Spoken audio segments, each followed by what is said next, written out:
Marta Anaya, la entrevista. ¿Qué tal? Bienvenidos a la entrevista. Pues hoy tenemos como invitado al embajador Miguel Ruiz Cabañas.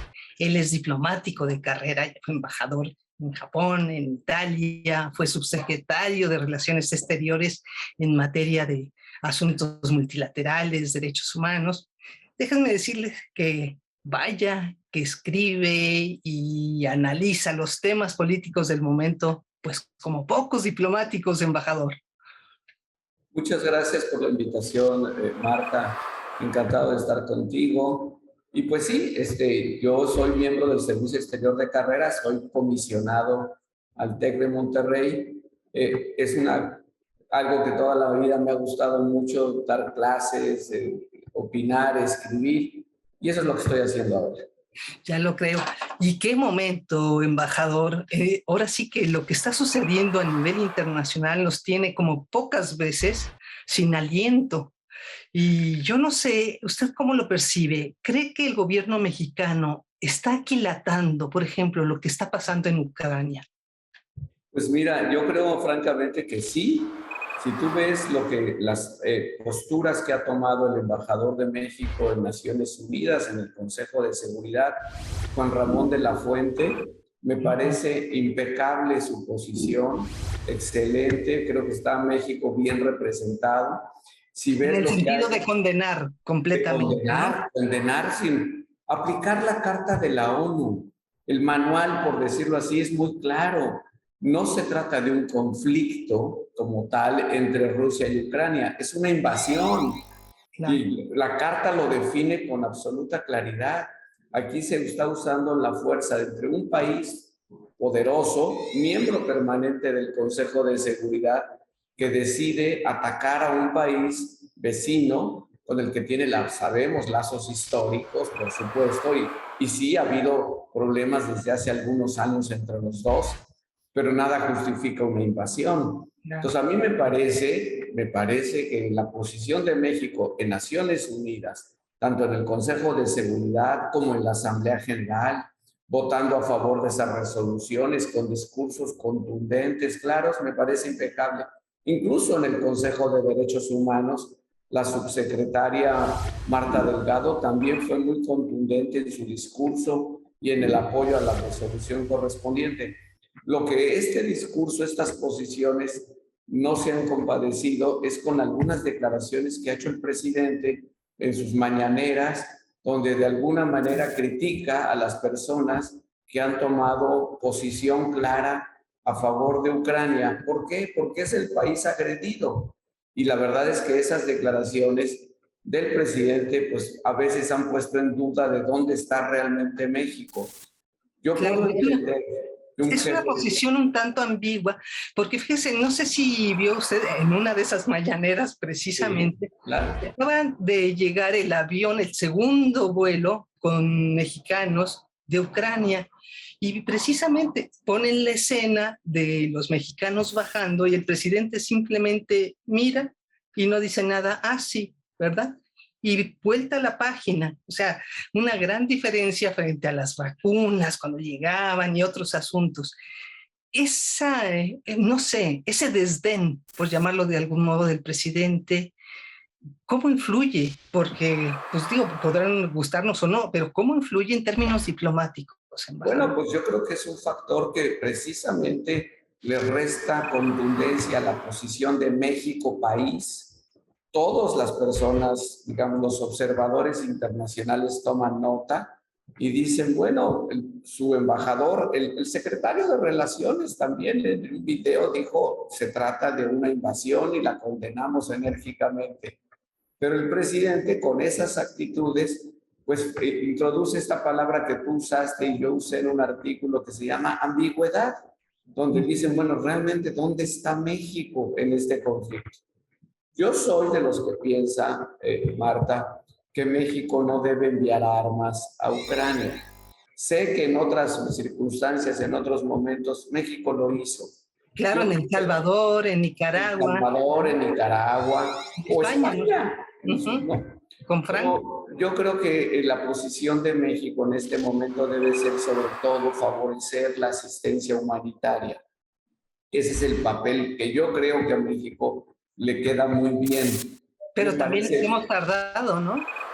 ¿Perdón? Pero también nos hemos tardado para eso. Nos hemos tardado mucho y creo que, o sea, hay ya canales internacionales muy bien establecidos, contribuciones al Programa Mundial de Alimentos, a UNICEF, a la Oficina de los Refugiados, donde simplemente una contribución importante económica de México a esos organismos haría muchísimo bien, muchísimo bien. Y nos mantendría, por supuesto, en el lado de la paz. Yo lo que creo que es que ha habido un equívoco es cuando el presidente habla y los pone en pie de igualdad a Rusia y a Ucrania. Y no es así, uno es el torturador y otro es el torturado. Entonces, o sea, es injusto ponerlos al mismo nivel.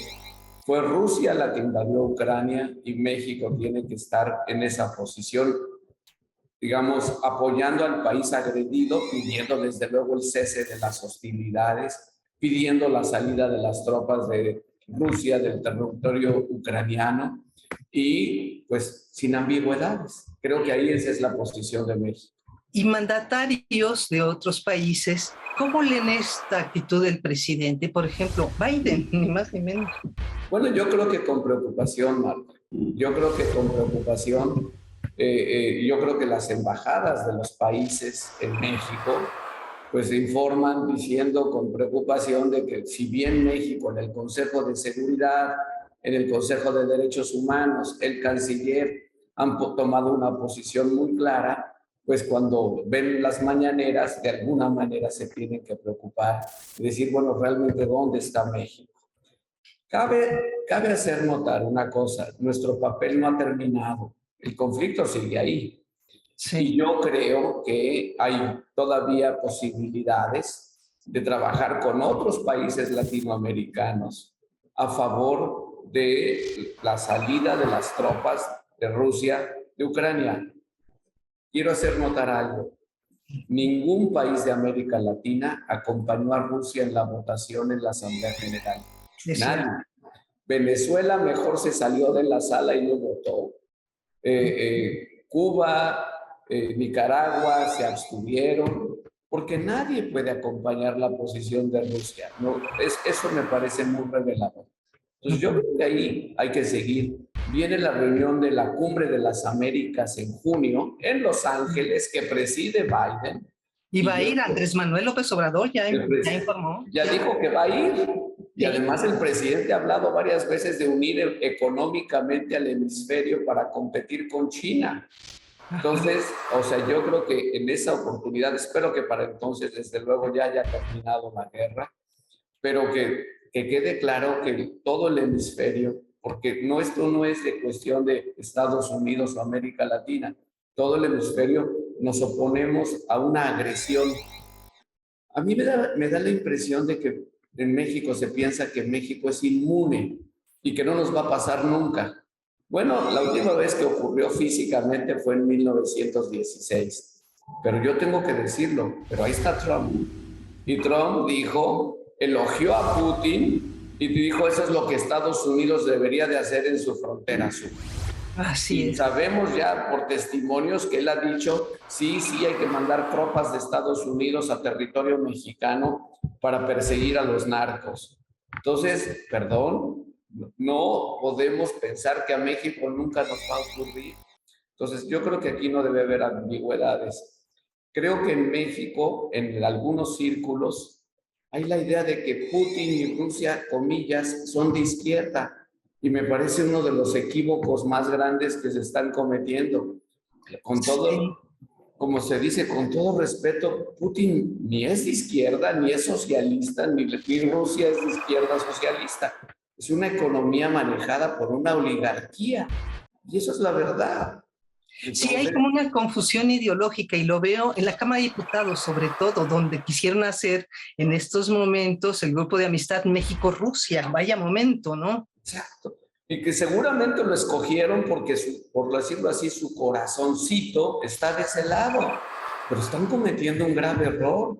La Rusia de Putin no tiene nada que ver con la izquierda, pero nada. O sea, si en el fondo lo que es pensar que Rusia es un otro polo de poder, pues la verdad también creo que se están equivocando fuerte. Yo en eso sí creo que el presidente López Obrador tiene razón. Más bien estamos en el continente americano, más bien nos conviene fortalecer sobre todo América del Norte y si se quiere a todo el hemisferio.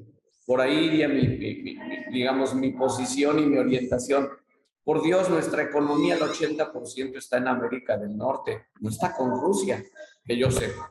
Claro. A ver, pasemos ahora al famoso comunicado, resolución del Parlamento Europeo.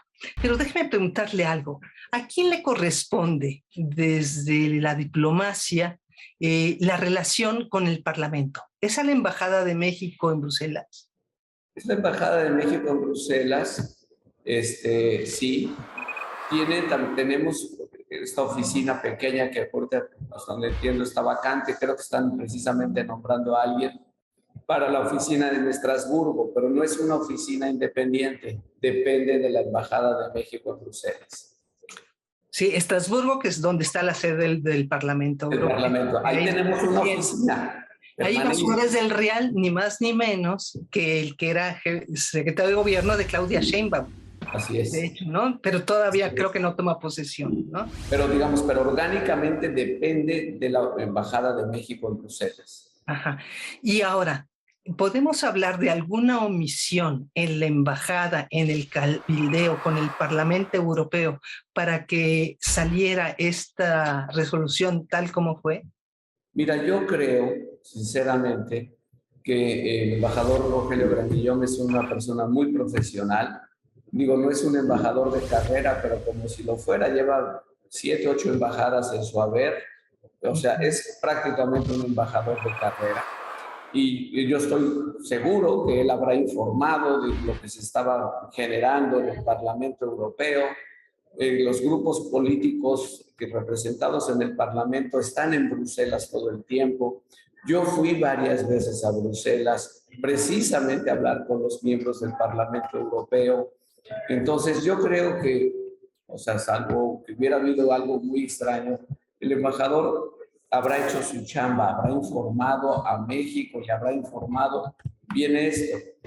Lo que sí creo que la resolución queda clara es que hay una enorme preocupación por la violencia, ¿sí? Pero también por lo dice la resolución, las actitudes que ha tomado el presidente contra los periodistas en sus mañaneras.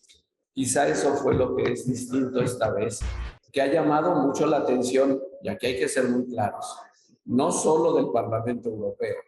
Está el secretario Blinken de Estados Unidos que dijo, me preocupa la situación de los periodistas en México. Está la alta comisionada de las Naciones Unidas sobre Derechos Humanos que ha dicho, me preocupa la situación de los periodistas en México. Yo diría que son todas las voces internacionales las que han estado diciendo esto. ¿Cuál es la preocupación? Es una marca. Es decir, si el presidente públicamente ataca a ciertos periodistas, los estigmatiza por nombre, etcétera. Yo no voy a defender a ningún periodista en particular, pero vamos, no sé, en una democracia es poco común ver a un jefe de Estado estigmatizando o atacando a un periodista o a otro, al otro, etcétera. Creo que eso probablemente ayudó a que en el Parlamento Europeo se dijera, pues es que esto no es una práctica muy democrática y que eso, digamos, ha servido para que grupos locales, y esto hay que subrayarlo, nadie acusa al presidente ni a su gobierno de ser ellos los responsables de estos asesinatos. Pero sí es cierto que vamos, que el número está subiendo, sobre todo en las últimas semanas en México. Entonces ya llevamos 8 en este año. ¿Eso causa preocupación? Claro que causa preocupación. Y que se dice, y a pesar de eso, el presidente sigue atacando a la prensa en sus conferencias de prensa. Creo que ese es el factor, digamos, nuevo que está ahí. El presidente ha vuelto otra vez, incluso lo acabo de escuchar, a hablar nuevamente de injerencia. ¿Hay injerencia del Parlamento Europeo? No, yo francamente no comparto esa posición. Desde 1945, Marta, es una larga historia, México fue de los países que propugnó que los derechos humanos no se consideraran un asunto exclusivamente interno de cada país. Desde entonces, y luego la Declaración Universal de Derechos Humanos, México peleó para que se reconocieran los derechos humanos, el derecho a la libre expresión, la libertad de prensa. Entonces, desde entonces estamos en esa tesis. Suscribimos los pactos internacionales de derechos humanos en la época de López Portillo, hay que recordar esto. Reconocimos la jurisdicción de la Corte Interamericana de Derechos Humanos, de modo que no es así. Pero además estamos en el Consejo de Derechos Humanos en Ginebra, y ahí México se pronuncia con resoluciones sobre la situación de los derechos humanos en otros países. Entonces, la verdad es que no creo que se pueda sostener. Entonces, yo creo que el presidente podría haber decir, no, presidente, las democracias, estamos abiertas al escrutinio internacional, o sea, y es doloroso, duele, o sea, incluso molesta. La resolución del Parlamento Europeo tiene, digamos, expresiones excesivas, muy fuertes, sí, pero no tiene falsedades. Pero el hecho mismo de que alguien se pronuncie le preocupe la situación de los derechos humanos en México o de los periodistas, no lo podemos considerar un acto de injerencia. Insisto, la alta comisionada de la ONU para los derechos humanos, Michelle Bachelet, socialista. Hay que recordar, ella misma hija de un general que fue torturado y asesinado por Pinochet, pues ella misma ha expresado preocupaciones similares. Entonces, no podemos, yo creo, cerrar al país y cerrarnos a la mirada externa. México también, hoy, en los últimos años, ha hecho juicios sobre la situación de los derechos humanos en otros países. Es normal, es parte de nuestra Constitución, lo tenemos en uno de los principios de política exterior, es la promoción de los derechos humanos en todo el mundo. Entonces no es injerencia. O sea que la apotegma de Juárez no aplica el derecho al... Yo creo que sí, pero nada más que no se considera una falta de respeto señalar problemas de derechos humanos. La Unión Europea tiene muchos retos. Si tú vas a cualquier país de Europa, verás que tienen problemas de racismo, minorías, migrantes, trata de personas, formas de esclavitud moderna. La Unión Europea no puede decir, yo critico porque yo no tengo esos problemas. No, tienen problemas muy serios. Se les han muerto miles de migrantes en el Mediterráneo, por Dios. Pero la Unión Europea no considera que si criticas a los europeos por violaciones o graves deficiencias en derechos humanos, es un tema de injerencia en sus asuntos. La verdad es que solo países muy cerrados sostienen eso hoy. Ahora, ¿qué tanto puede influir en la resolución del Parlamento lo que argumenta el presidente López Obrador, que detrás están los intereses de las empresas energéticas y eléctricas, o sea, puros intereses económicos? Yo no lo dudo que haya habido parlamentarios europeos que hayan sido o sean cercanos a empresas energéticas o de información o bancos, qué sé yo, no lo dudo, ¿sí? Pero si tú ves la votación, cuando 607 diputados de 689 que estaban presentes votan a favor, con solo 73 abstenciones y solo 2 votos en contra, pues es una amplísima mayoría en la que votaron a favor parlamentarios de izquierda, de la socialdemocracia, del centro y de los populares. Entonces, todos los grupos políticos votaron a favor de esa resolución. Sí, no es una resolución que se ve claramente que los partidos conservadores votaron a favor y los partidos de izquierda votaron en contra. No fue así. Es una aplastante mayoría que decidió apoyar esa resolución. Ahora, una cosa que no se ha dicho, Marta, no fue México el único caso. Digo, la Unión Europea hace estas resoluciones 30 cada año. En México pensamos que solamente fue el caso de México. No, no fue así. O sea, hay muchas resoluciones que ellos aprueban, porque también hay que entenderlo. Es el continente donde se dieron las 2 guerras mundiales, donde ocurrió el Holocausto, donde ha habido, bueno, experiencias verdaderamente traumáticas para toda la humanidad. Y después de la guerra, pues decidieron formar su parlamento, decidieron hacer de los derechos humanos una de sus causas. Y bueno, o sea, uno hay que entender eso, pero yo no lo considero injerencia, francamente no. Ya. Ahora, embajador, ¿cómo queda el canciller Marcelo Ebrard luego de la respuesta del presidente López Obrador en los términos que ya conocemos, muy fuertes, injuriosos para algunos, en algunos casos? Y él, pues finalmente callado, aunque supuestamente el presidente dice que estaba de acuerdo, aunque la verdad es que no le consultó, simplemente en una de tantas preguntas dijo, sí, él está de acuerdo, pero diplomáticamente, ¿cómo queda Marcelo Ebrard? Mira, yo creo que queda, digamos, bastante reducido su papel y se le reduce su credibilidad como canciller, como portavoz de México, no solo a él, sino al gobierno de México. Yo creo que estas actitudes del presidente, lo digo francamente, lo que hacen es reducir, digamos, la confiabilidad de su gobierno frente a otros interlocutores. O sea, ya México pierde interlocución, México pierde confiabilidad. Otros dicen, bueno, si digo esto, tú vas a reaccionar de esa manera, pues ya no te voy a buscar. Es muy importante, digamos, la confianza, la reputación de las personas y de los países.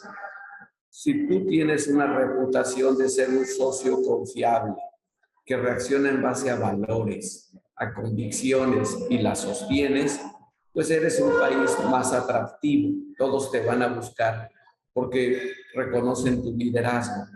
Pero si eres un país que no tienes consistencia, algunas veces decides tomar una posición muy fuerte, pero en otras más prefieres ser discreto, pues pierdes eso, pierdes peso específico, pierdes confianza y pierdes credibilidad. Andrés Manuel está perdiendo el liderazgo, ¿usted lo ve?